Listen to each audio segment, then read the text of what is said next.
Okay, good morning. Welcome back to our Emunah support group, our Emunah Shir. We just concluded the Chag HaEmunah.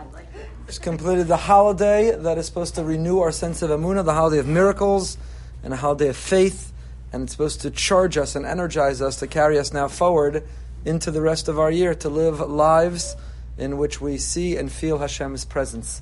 And therefore we're calm and serene and all is okay. There's no reason to get angry or be envious or worry or be anxious, because every time we're tempted to feel those feelings, we just remember Hashem took us out of Egypt and He'll take us out. He split the sea and carved the path. He'll split our sea and He'll carve away, and whatever will happen is for a reason. So we're going to learn a new piece this week. I got a sefer called Be'emunaso Yichya, which are shiurim of Rav Wolbe. We did several pieces of Rav Wolbe from Alei Shor. This is a different sefer based on shiurim he gave in Beis HaMusar and in the Mir and other places. I think some of them actually are from Alei Shor as well. But this is a new piece called Olam HaEmunah. This is the Vad Vav, the sixth Vad that he gave. We're on page Mem Tes in the sefer. And he says the following: HaMishnah b'Meseches Avos Melamedos Osanu. The Mishnah in Avos, there's a minhag after that we learn Pirkei Avos this time of the year. So the Mishnah in Meseches Avos says, Hakena hatayva v'akavod motzinas ha'adam min ha'olam. There are three qualities, three behaviors, three attitudes that if we live with them, they remove us from the world. Taiva, what's taiva? Temptation. Kavod, seeking honor. And kinna is jealousy, envy. So a person who constantly is looking what other people have, and I want what they have. It could be I want what they have materially. I want that house, I want that car, I want those clothing, I want that jewelry. It could be I want what they have, a healthy marriage, a loving marriage, an affectionate marriage. I want children who give me nachas. I want, there's a lot of envy that happens not only in the material world. So a person is living their whole lives with an eye on the people around them and wanting what others have. Motzinas ha'adam min ha'olam, they forfeited their world. A person who lives with taiva, meaning they're never happy in life. Their mind is always racing or wandering or fantasizing about the next taiva. And people have all kinds of taivas. The taiva could be for unhealthy food. The taiva could be for unhealthy practices. Taiva could be to look at or do or say unhealthy things. Taiva could be for shopping and going in further credit card debt. The taiva could be for all kinds of things. But people who live never with any sense of satisfaction, never with what we spoke about on Pesach, an attitude of dayenu. Die. What I have is enough by definition. But a person who never has dayenu in their life, it's never enough, they always need more, they forfeit their world. Motzinas ha'adam min ha'olam. And the third thing is kavod. If you're always seeking honor, if you have such an ego, it gets bruised, that you get into fights and arguments, you need people to honor you, you need distinction, you need recognition, you always need to be the biggest person in the room, then you forfeited your place in this world. That's what the Mishnah says. By the way, how did our rabbis know that? How did they know that? Now, it's not difficult for us. We think about those three qualities and we see people who live with them and we see the types of lives that they lead. We understand it. But our rabbis knew it even more specifically from the Torah itself. They knew it because they simply opened the Chumash. And they opened the Chumash and they started reading. And what did they read? They read the first stories of the Chumash, of the Torah. And they saw that these three character traits literally caused the destruction of worlds. Where did they see it? So, Kinna is the story of Cain and Hevel. Why did Cain kill Hevel? Because he was jealous. Hevel's sacrifice was accepted, and Cain's was not. And Cain said, I'm not looking at my relationship with God, only me. I'm looking at it versus Hevel. And he was jealous. And because he was jealous, he killed Hevel. Next story is the generation of Noach. And HaKadosh Baruch Hu decides to destroy the world. And why does he destroy the world? Because the people had taiva. They were taking things that didn't belong to them. Other people's money, they were stealing, Hamas, Gezel. They were taking other people's wives. They were taking things that didn't belong to them because they were driven by taiva, by lust. And then you get to the story of Dor HaFlaga, the generation who built the tower. They said, we'll make a skyscraper, we'll pierce the heavens, and we'll make a name for ourselves. Na'aseh lanu shame. What did they want? Why were they driven to make the tallest tower, to pierce the heavens?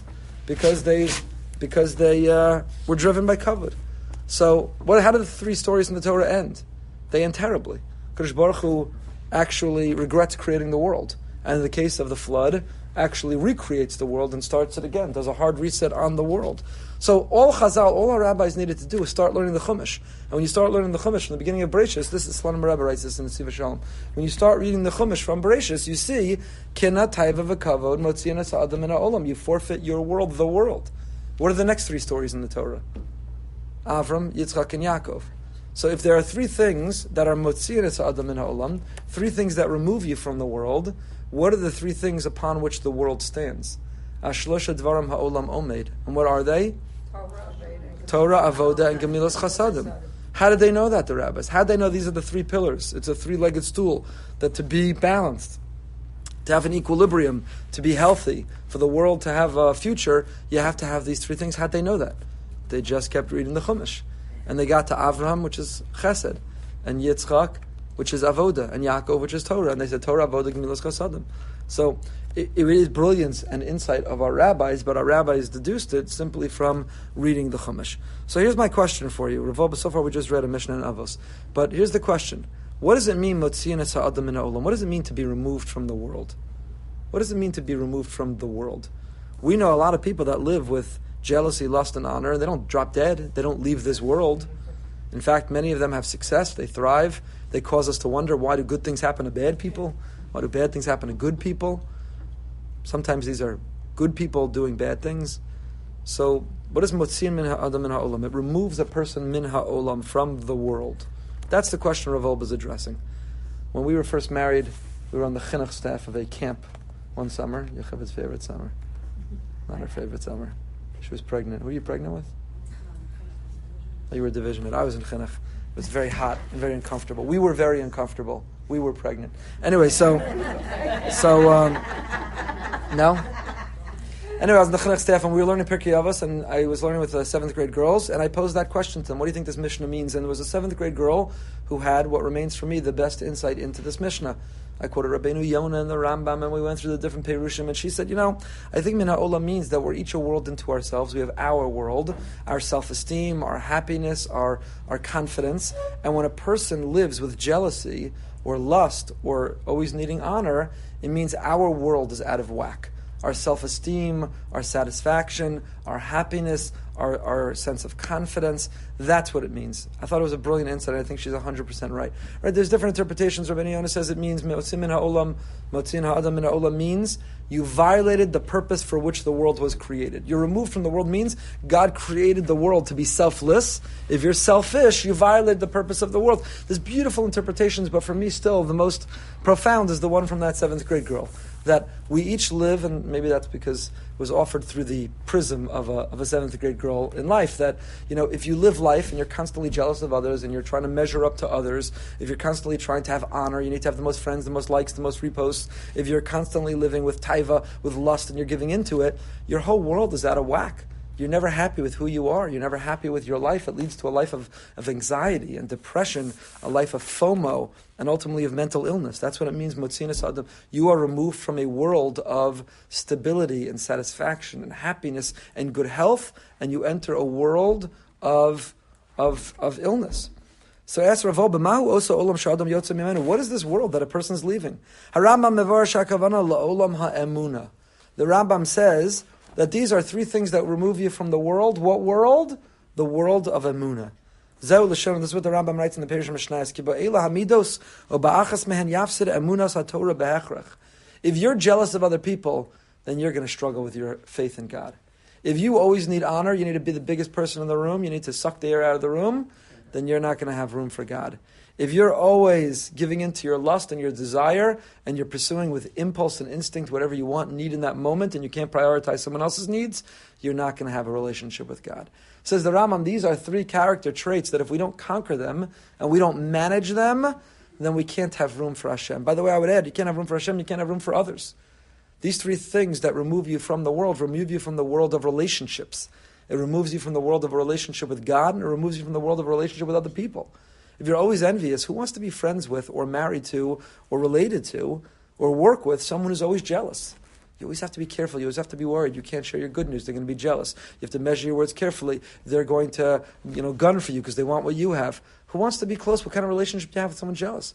What kind of relationship can you have with somebody who has a big ego, who always needs honor, where it's always all about them? And what kind of relationship can you have with someone who's taiva, who's giving into their desires? So Motziin es ha'adam min ha'olam, the Rambam says it removes you from the world of relationships, human relationships, and we see that. We see the disintegration. We see relationships dissolving because people's ego gets in the way, their jealousy gets in the way, and their impulse for their desire, the temptation, their insatiable appetite gets in the way. But most of all, you can't have a relationship with Hashem. You can't have a relationship of emunah.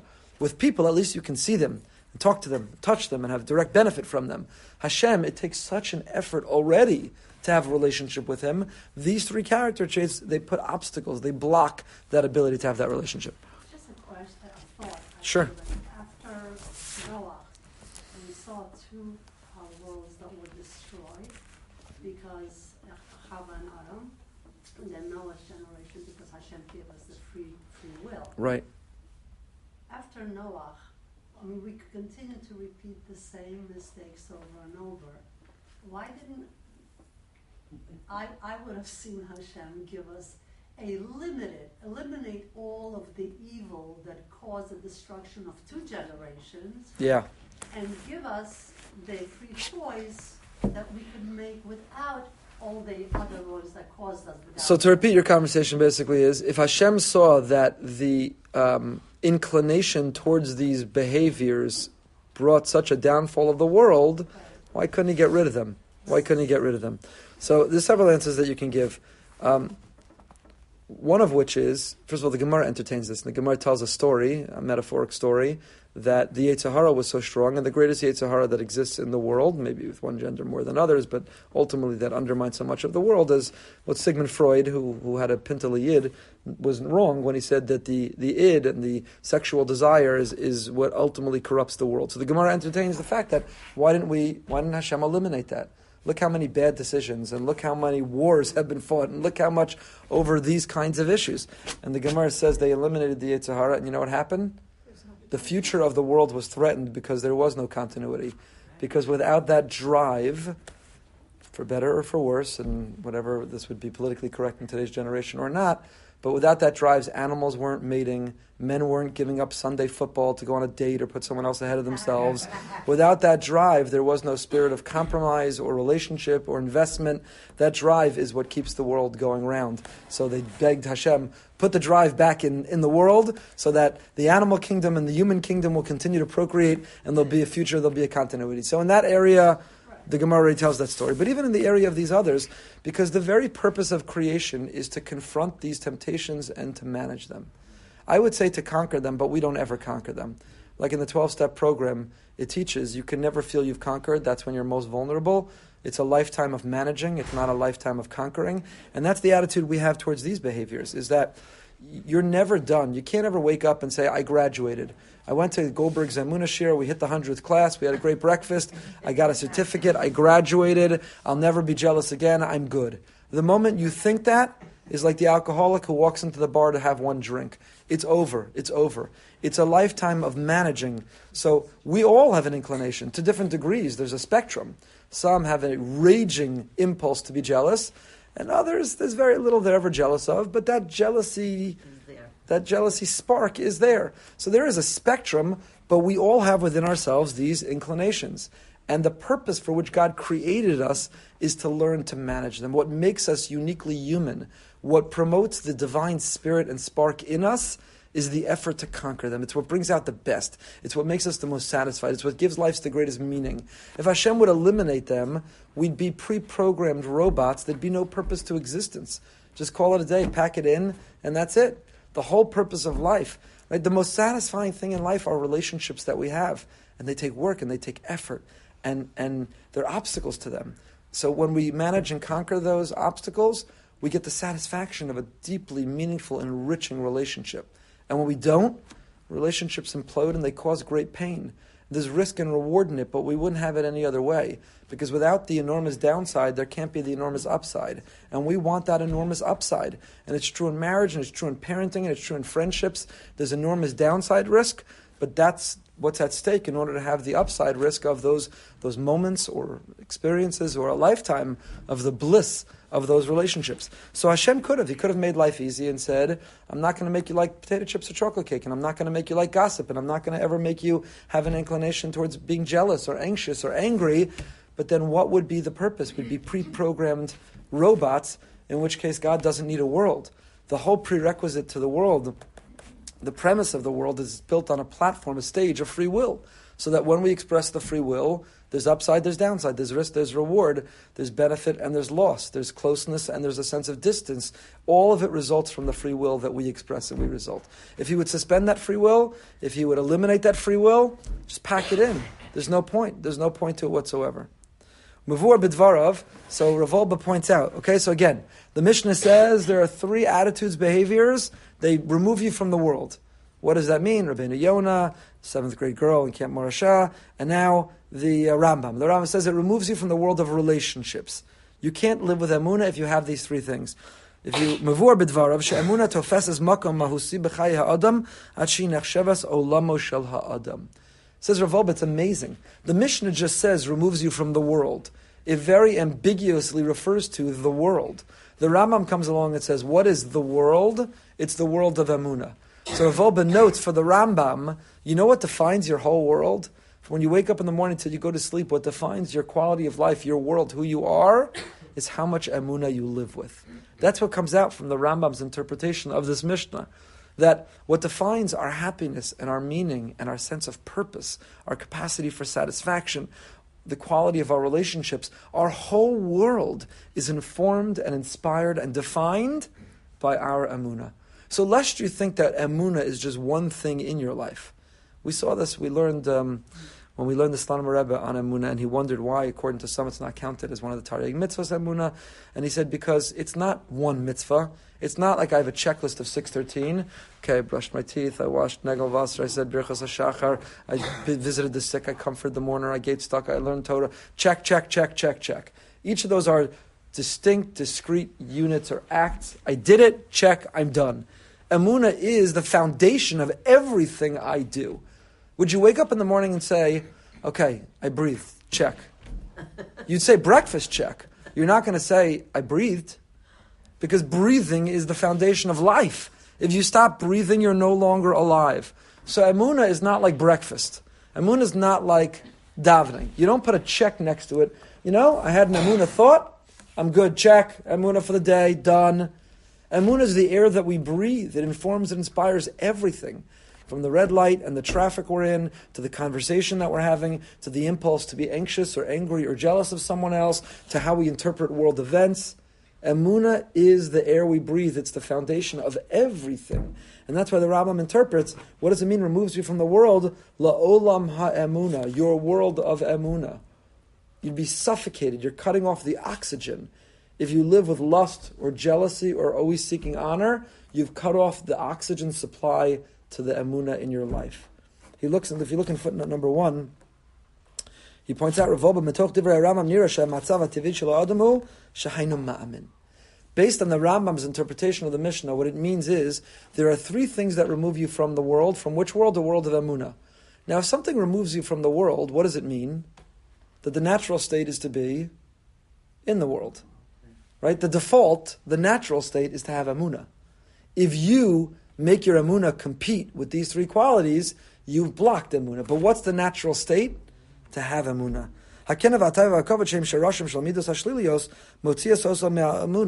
These are active attitudes that remove you from the default or from what is the natural state. Rav Wolbe says this is a critically important point. We've seen this also. We've learned a lot about emunah. I've been doing this for a few years now. We're up to 104, 105. I forgot what number class we're up to. Almost time for a breakfast again. So we saw this also with Rav Chanan Wasserman, if you recall. Because Rav Chanan points out that a bar mitzvah boy or a bat mitzvah girl turns 12 or 13, becomes obligated in mitzvahs. So I can understand, becomes obligated in mitzvahs, that I meet with every bar and bat mitzvah child and I talk to them about davening. Their parents don't have to chase them to do the right thing and act the right way, say the right things, dress the right way, and so on. Because those are actions, I can understand that. But Rav Chanan, this is what he quotes. He says, Aristotle struggled with evidence for God's existence. Philosophers throughout the millennia have struggled for evidence of God's existence. And this 12-year-old pisher and this 13-year-old little smart aleck, they're supposed to know that God exists? We're supposed to obligate them in the mitzvah of emunah at 12 or 13 when there are people who are 70 and 80 and 90 and they're still investigating and analyzing and researching and theorizing and trying to find God, and the 12 and 13-year-old are supposed to? It's a pretty Eisen Akasha. It's a good question. It's a great question. So Rav Elchanan answers, it's only a good question if you think that you're learning emunah. But if you realize that you're born with emunah, and the whole mitzvah is don't mess it up, don't ruin it, don't get in the way, then it's not a question at all. Meaning, the 2 and the 3 and the 4-year-old, you talk to them from when they're young about Hashem is here, Hashem is there, Hashem is everywhere. I made the big time, by the way, right before Pesach. Uncle Moshe posted, what did he post? Something I said, a quote from a shir I gave. It's an endorsement from Uncle Moshe. That's like, mamish. It's the pinnacle of my career. I don't know, I should retire from there. Uncle Moshe. So Uncle Moshe taught the world, Hashem is here, Hashem is there, Hashem is everywhere. And we teach it to our children, 1, 2, and 3, and 4 years old. And when they're 5 or 6, they're still talking about Hashem, and they're asking questions about Hashem, and they're feeling Hashem, and they're thanking Hashem. And at 8, 9, and 10, maybe still, if you talk to them about Hashem, do we thank Hashem, do you see Hashem, and you want Hashem? And then they get to 12 and 13, and they think becoming an adult means I no longer see Hashem.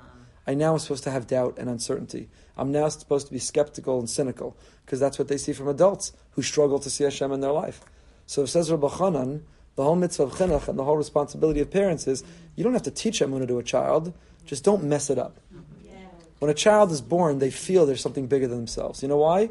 Because they know, I'm incapable, I'm totally dependent, I have a mommy and a daddy, and I couldn't have anything without them. So it's very easy to take a leap from there, that just like I need a mommy and a daddy, I wouldn't be born without them, they take care of me, I wouldn't have anything without them, so I have a big daddy too. I have my little daddy, and I have a big daddy. And that's not a big leap for a child to take.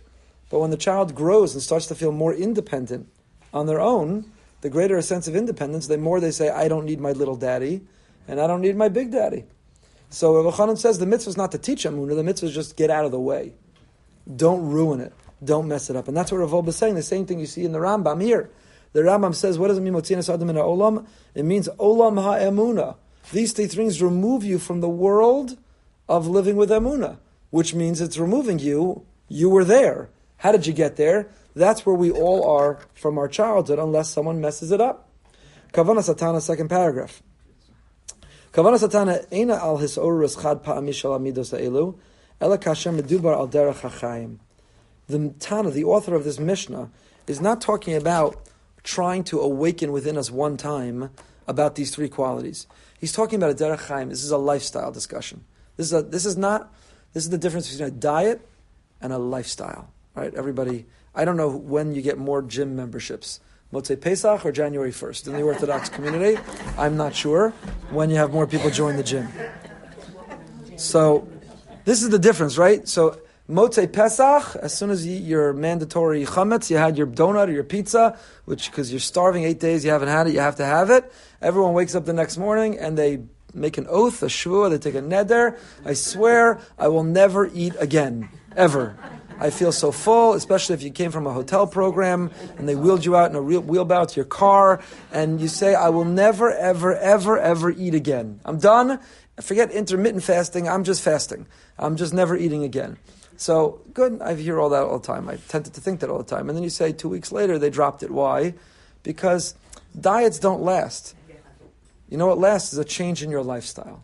So if you change your lifestyle, the quantities you eat, and what you eat, and how often you eat, and what the latest time you eat, and you change your habits, a lifestyle lasts, a diet never ever lasts. And the people have the mentality of a diet end up ballooning bigger than they were before their mass diet, and the people who change their lifestyle are able to sustain it for a lifetime. Says Rav Wolbe that what's true in the physical realm is also true. I talk about it in my shiur and whatever's on my mind. So, anyway, Bessie said I lost weight, so I'm good. So, Rav Wolbe says whatever's true in the physical world is true in the spiritual world too. The Mishnah says, don't go on a diet from jealousy and from honor and from lust. Don't just go on a diet. It's the summertime, I go to a Pirkei Avos shir. We did that Mishnah in Pirkei Avos, the 21st Mishnah of the 4th chapter, that these 3 things remove me from the world. I did the Mishnah, I'm going on a diet for the next week. I won't have honor, or I won't be lustful, and I won't be jealous. If you go on a diet, it's going to come back. It's a derech chayim. It's a lifestyle. It's a lifestyle. If it's motziyim min ha'olam, you want to be outside. You want a world.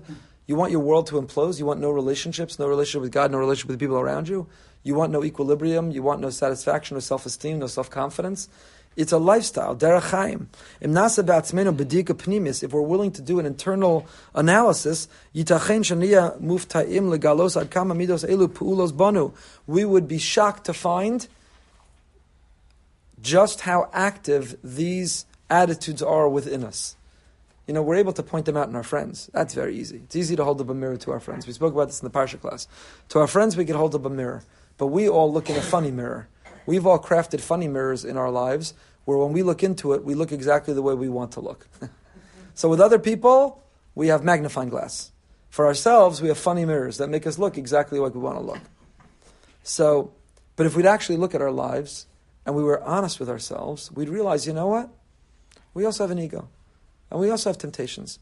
And we also get envious. We have to be willing to look inside ourselves. You could be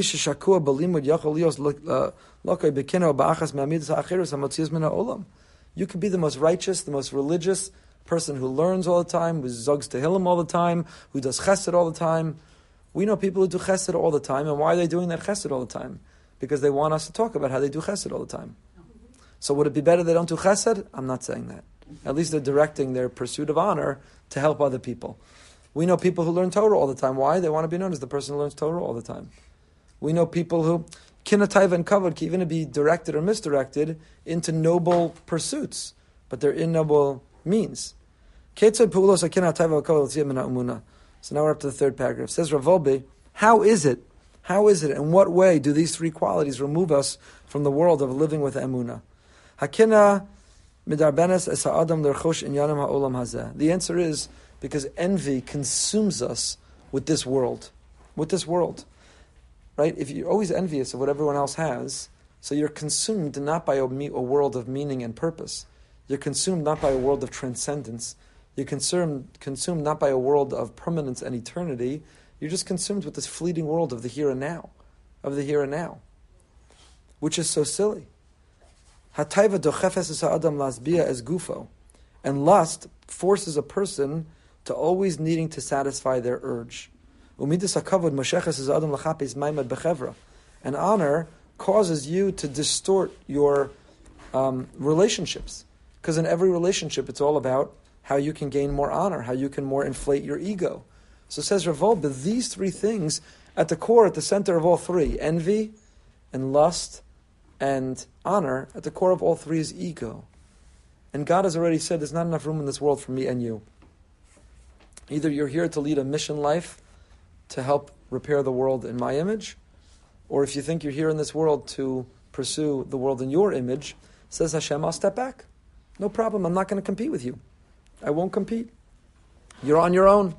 If we want Hashem to look over us in life, if we want to merit divine providence, if we want Him to secure us and keep us healthy and happy and provide the abundance of blessing we want, if we're inviting Him into our lives, we have to make room for Him.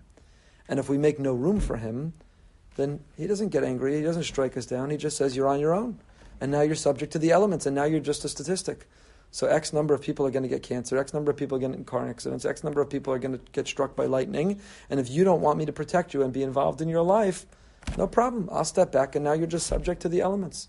We mentioned on Shabbos HaGadol, they say in the program, ego stands for edging God out. That's at the core of all three. Kina, taiva, and kavod is ego, and ego is edging God out. So we can either live lives in which we're making more room for Hashem, we're inviting Him in which case we merit even greater providence. Or we're living lives in which we're pushing Him out.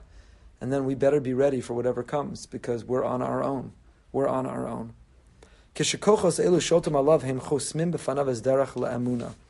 When these forces rule over us, they close before us the pathway to emunah. We can't even see straight. We also all know people like this, and maybe we've lived with this. Our judgment is impaired. Sometimes, we were so caught up in our ego that we weren't thinking clearly about a certain situation. We were so caught up in our ego that we didn't end a fight that should have been ended, or a fight that didn't even need to happen. We're so caught up in our ego that we didn't go someplace, that we really ended up just hurting ourselves by not participating. We're so caught up in our ego that we damage relationships that we believe and that really matter around us. So what happens is the ego, and the ego expressed through envy or through lust or through honor, but the ego clouds our judgment. And when our judgment is clouded, it blocks paths. So here we talked about we're coming off of Pesach. We're coming off the last days. We all have Yam Suf in our lives. We all have these blockages. And we have these things that we feel. Some people, it's a health challenge, it's a nachas challenge, it's a fertility challenge, it's a parnasa challenge. People have challenges, real challenges in life, relationship challenges. And we ask Hashem, split our sea. Make us a path to walk through to get to the other side. So sometimes Hashem splits the sea, but we're so blind, we don't see the path that's open before us. Because our ego is so inflated, is so big, we're so consumed by jealousy, honor, or lust, that we don't even see the path that was really there all along. There was an out. There is the ability to improve our relationship or with our children or to aspire to greater parnasa or whatever it is that we want in life. Sometimes the path is carved for us. Hashem splits our sea, but we don't walk through. And why don't we walk through? Because we can't see it. And why can't we see it? Because our vision is clouded. And why is our vision blurred or clouded? Because our ego is in the way. Our ego is in the way. So this is a shir on Amunah, and every week we talk about Amunah. But what Rav Wolbe is telling us is, before you could talk about Amunah, you got to remove the impediments to Amunah. And you'll never live with a life of Amunah if the impediments are blocking you. And the impediments of your ego, always needing honor, and always being driven by lust, and looking around at the world and being envious of other people, it leaves no room for Amunah. It sabotages our lives, it's self-destructive, it clouds our judgment, and it knocks God out. Ego, edging God out. It knocks him out of the equation. L'mashal adam shechasar lo vilonos k'mo shera itzla hashachein humascha b'mardef acharei kesef. If you're missing the what's it called? Vilonot, the curtains. Thank you. The window dressing. So you're at your house and you came back and from Home Depot, from Lowe's, and you bought whatever and you hung it yourself. And okay, so but you went to your friend and some designer has 7 layers and it's all electric and it closes and it's the shade and the shade behind the shade and the blackout shade and then the drop down blinds, and you say, wow, I need that. That's what they have. I need that. So now what's going to happen? You're going to relentlessly pursue more money because you need what your neighbor has. And what happens when you relentlessly pursue money? Now you're going to give up the time you had with your family. You're going to give up your health. You're going to give up your learning Torah. Now you might cut corners and put yourself at risk and put yourself in danger.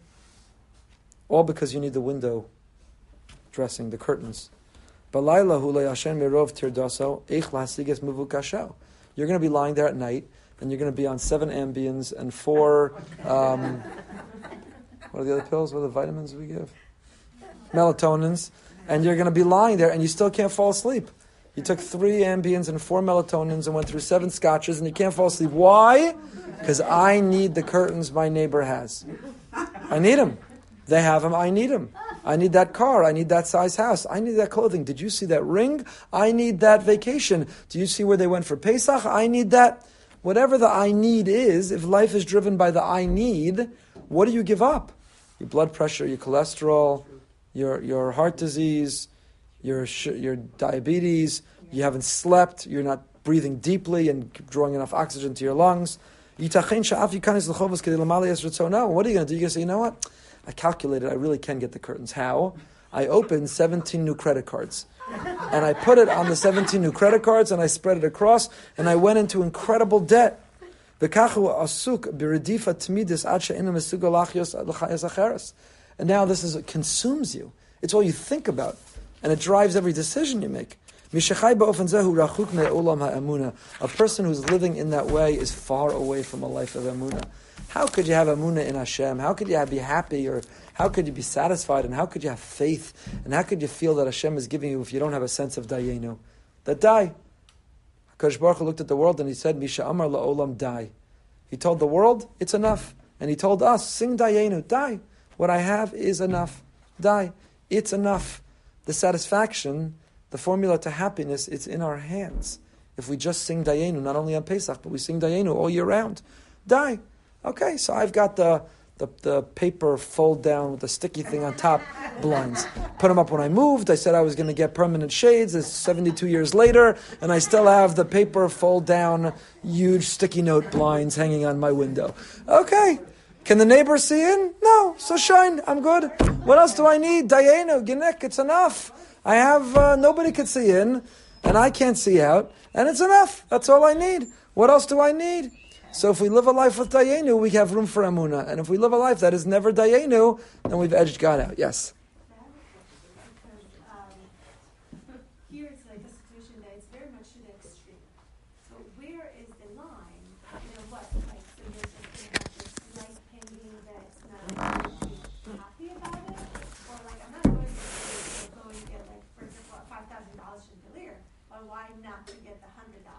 Here's the question. First of all, you can get a $100,000 chandelier. The question is, why did you buy the $100,000 chandelier?